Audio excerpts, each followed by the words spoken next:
Hey guys, I am stopped up. My allergies have gone completely haywire. My nose is swollen, eyes and all that good stuff from sneezing and just miserable. So one of my friends told me I need to get get my own couple of honeybee hives, and you have my own honey. But raw honey has a lot of probiotics in it, and however, in my neighborhood there's a lot of ignorant children, and certain one of the dumbasses would, and I've said dumbasses, I'm just gonna call it like I see it, would come into my yard and mess with it and get stung to death, and somebody want to sue me. So that's not an option for me right now. Once I get a 16-foot all around my house, get the high privacy fence all around the entire house, get rid of the back gate, and then get a real nice gate for the front that's part of the 16-foot fence, then it'll be an option, because any child who will climb that fence is looking for trouble to begin with. I told my husband I want to take and put rose bushes all along the border of the fence and let them grow tall, just like hack them off at the top of the fence every year. And so that way, if anybody's stupid child jump that fence, you're going to be leaving behind so much DNA, you can't deny that it was you. You'll be scratched up and towed up for falling into one of the big rose bushes. And I will be standing there laughing my head off. It might be mean, but people need to raise their children better. Teach them the difference between right and wrong and trespassing. I got no trespassing signs all around my house and my fence. So if you climb that fence after I get them rose bushes put in, you want it to get hurt, and I should sue you for the aggravation. It gets on my nerves. I can't stand it. My dog think he's Cujo now because some of the neighborhood kids sneaking on our side of the fence, poking him with sticks and stuff like that. Tater is a big dog. He is huge, and he knows their scents now. So he smells when them kids walking around, he goes freaking berserk.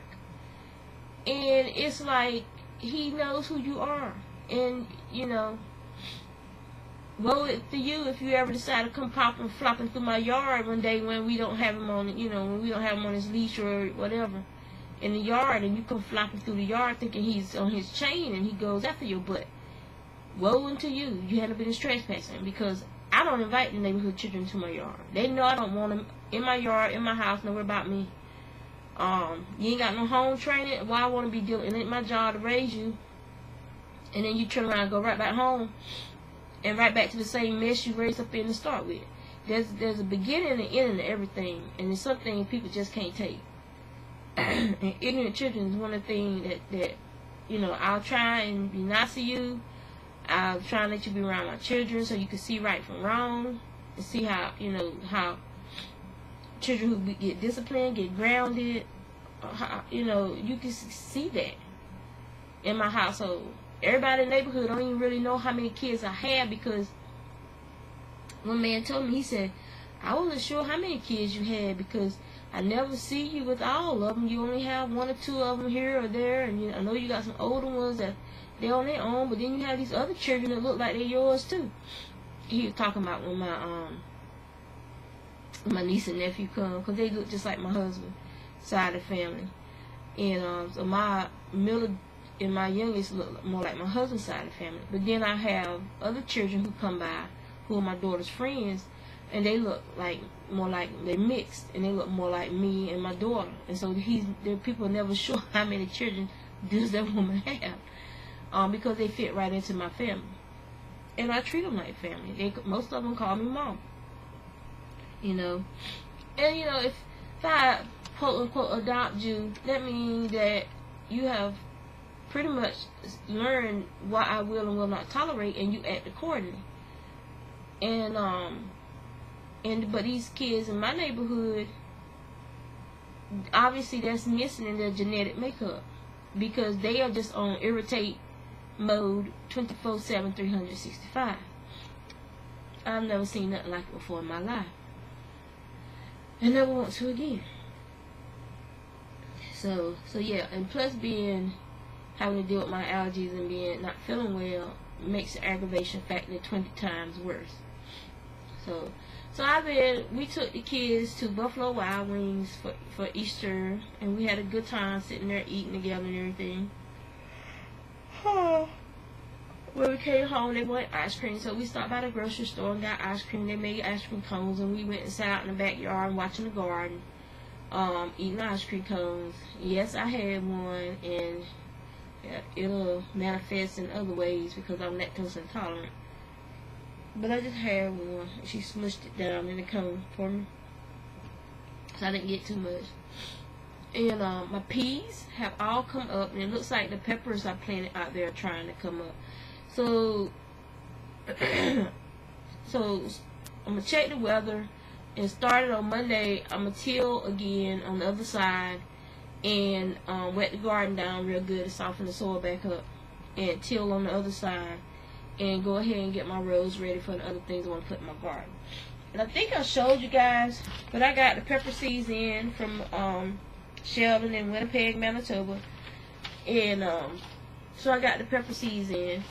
He sent me, let's see, he sent me some cayenne, some naga morich, some hot pepper, some hot lemon peppers, 7-pod, red fatale, and red Scotch bonnet. And he said, good luck with your garden, Sheldon. So, I'm excited about this. I don't look excited, but I'm excited about this. Because I'm only going to, like, maybe do 1 or 2 of the seeds from each little bundle. And I'm going to do them in pots. So, I got to go by the Home Depot or something to get me some more pots. Because I want to do it in pots. I don't want to do it in with the rest of it. I can, like, line it up in my walkway area in the garden. So, I've been spinning today. And I'll let you guys see how much I'm getting done. I don't know if y'all can feel us see. But this is the Pagora that I've been spinning. And it's real pretty. It looks like hair. It looks like doll hair. It does have some vegetable matter stuff in it, but that's pretty much, see, you can see on my clothes. It's, I don't know if you can see it good, but it's kind of flying off. So that's the yarn that I'm getting from it. And I started the other thing of lavender, like I said I was. So there it is right there where I started the other thing of lavender.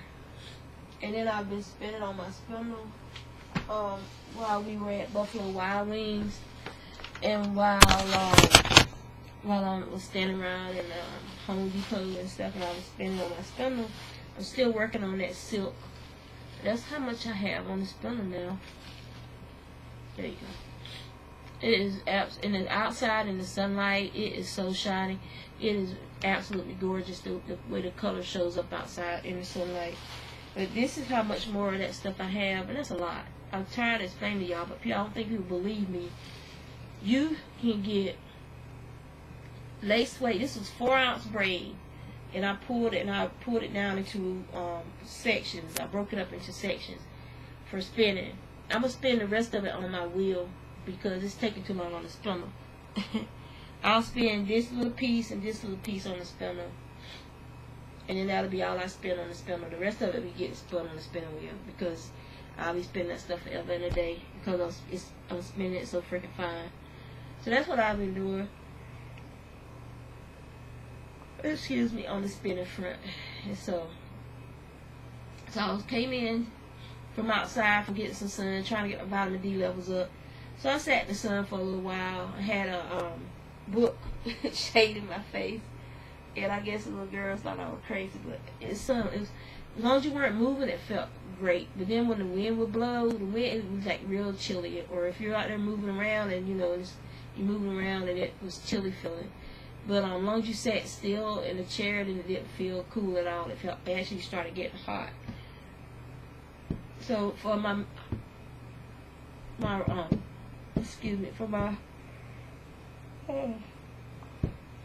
art homework, I have to do a shoot So I might go get one of my shoes and sell them. Actually, you know what? I'm gonna cheat. Let me show y'all something. Okay, I can reach it if I can reach it. Okay, I'm gonna do this shoe. I'll cheat. So this is an old timey shoe sizer, and this was a B 8.5 little boy's shoe, like a baby or something. Look at that. This is a shoe sizer, and they taken them, and she took some old silverware, and it's a business card holder now. Isn't that cute? So it's a business card holder. So I think I should cheat. This doesn't have much character, but I thought it was cute. I got this from Maryland Sheep and Wool last year, and she also had like these little baby forks and stuff that she had made into jewelry, into earrings and rings, and it was very some of the stuff was unreal and so beautiful. What she was making with that sterling silverware and stuff that she had been found. She finds it at thrift stores and junk yards and stuff. And people just threw it away, and she took it and making jewelry out of it. I thought it was amazing. So yeah, it's a business card holder, and it's a lot of fun. I need to take and this has gotten tarnished because I had it down there, but it's gotten a little tarnished. I need to clean it up. So yeah. Oh, y'all are just ugh. Y'all just don't know. Well, some of you do know. So what I decided was I was going to take a spoonful of the raw honey I have, which is right here. I'll show you. I decided that every day, twice a day, I'm going to take like a spoonful of this raw honey. It's not pasteurized, it's unfiltered, and natural honey. And you see, from the Golden Angels Apiary. I bought this up at from a vendor outside of town near the Monticello when we went up there to the Fiber Festival. This stuff is absolutely delicious. Freaking delicious. And I just opened it today when I decided I'm going to just take a small spoonful of this raw honey every day to help with my allergies. So, oh well, it failed. I'll go to it was the thing you put the paper clips in fell, and it looked like the top popped off of it. So that's another mess I have to clean up later. I think I'm gonna go lay down, take a nap. Maybe I'll wake up refreshed, or with my luck, I'll wake up and I'll be running late for work tomorrow morning. But yeah. So I hope everybody had a good holiday, Easter, however you worship it. You know. I hope you had a good time. The main thing was I hope you got to visit with family and spend time with your families. And if you did, I hope you had a great time. To me, that's Easter more about families coming together. And most holidays are about families coming together rather than the actual event. And I think that's what people should focus on, being with their families and spending time with their families rather than, you know, these other connotations that people have put on. Because the thing about it is that man does not know the exact days and times for certain events that happen. We have approximations of those days and times. So, you know, what would be will be. So you can't tell people nothing, but I don't worry about it. You know, and it's not about a specific day and a time. It's about the event. And that should be something that is talked about and celebrated every day, not just one specific day. For those who believe. Oh my God, here's got hurt. And it's just this man put so much man in the stuff these days. It just gives you a headache thinking about it. I would like to say a fair winds and following seas to, I believe it was Mike Wallace that passed away, the TV announcer, as well as the artist Thomas Kincaid. He passed away this weekend, and they will be missed. I used to enjoy watching him in his news broadcasts and stuff. Just like I've always been enchanted by Thomas Kincaid's artwork. It's just so magical and just brings back that innocence, that child in you looking at. You know, it just makes you imagine all this stuff when you were little about fairies and fairy houses, and it just, his artwork was just so, it's unique. it was very unique and very him, and he will be missed. And very beautiful. You know, I love getting the postcards and everything with his artwork and stuff on it. And I know I'm not the only one. So he will be missed by the art community as well as by people who collected his work and enjoy sending his work. Specifically, went out looking for his work for holidays and stuff to send the Christmas cards and stuff out. And who hasn't looked in a book and wanted to buy his little the little Thomas Kincaid collection for the kitchen with his salt and pepper shakers, the little what do they call that time period? Oh, can you think about it? It's like on the tip of my tongue. The Regency, you know, house scenes and stuff. It's bothering me that thing fell down, y'all. I'm telling you that right now. I tried. Okay, the top didn't come off good. A couple of them flew out of it, but at least the top didn't fall off. So yeah, he's definitely gonna be missed. So I'm gonna go lay down, and you guys have a good holiday. Enjoy the rest of your day. If you're gardening, enjoy the sunshine. Just walk around in the garden and see what's coming up, and see the changes in your plants and stuff. So just y'all take care and enjoy yourselves. And I look forward to seeing your videos later on tonight and tomorrow. We gotta go back to work tomorrow. The weekend goes by so fast. It's not fair. Weekend should be 3 to 4 days.